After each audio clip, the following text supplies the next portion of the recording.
দর্শক এই মুহূর্তে দেখছেন যে শান্তির প্রতীক পায়রা বের হয়ে আসছে এই বাংলাদেশের মর্যাদার প্রতীক জাতীয় সংসদ ভবনের সামনে থেকে।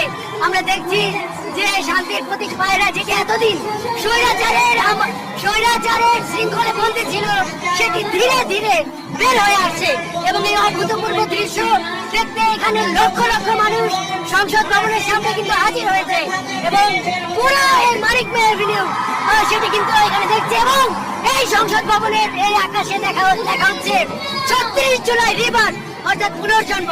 এই পুনর্জন্ম হলো বাংলাদেশের পুনর্জন্ম।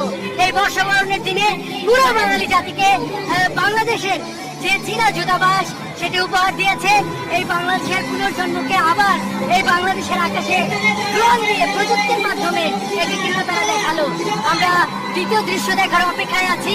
পুরো 14 মিনিট জুড়ে চলবে আয়োজন এবং একটি দুটি না 2600 ড্রোন এখন জাতীয় সংসদ ভবনের সামনে এই পবিত্র জাতীয় সংসদ ভবনের আকাশে কিন্তু তারা এই আলোর ঝলকানির মাধ্যমে এই 36 জুলাই বাংলার ঐতিহ্য, বাংলাদেশ এবং চীনের যে ঐতিহ্যবাহী সম্পর্ক এবং বাংলাদেশের এই স্বাধীনতাকামী প্যালেস্টাইনের প্রতি যে ঐতিহ্যবাহী সংহতি সেটি কিন্তু তুলে ধরা হচ্ছে। আমরা দ্বিতীয় দৃশ্য দেখার অপেক্ষা আছি।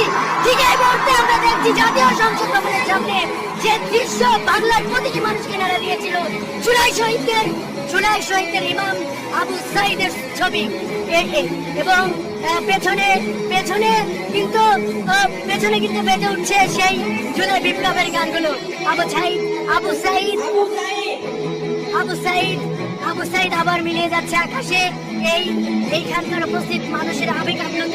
জানেন যে বাংলাদেশ গেল 15 থেকে 16টি বছরের যে স্বৈরাচারী আমল, যেই স্বৈরাচারী আমলকে একদম ধুলোয় মিশিয়ে দেওয়ার ক্ষেত্রে যে ইমামের ভূমিকা পালন করেছে, যিনি নেতার ভূমিকা পালন করেছে, যে আবু সাইদকে দেখে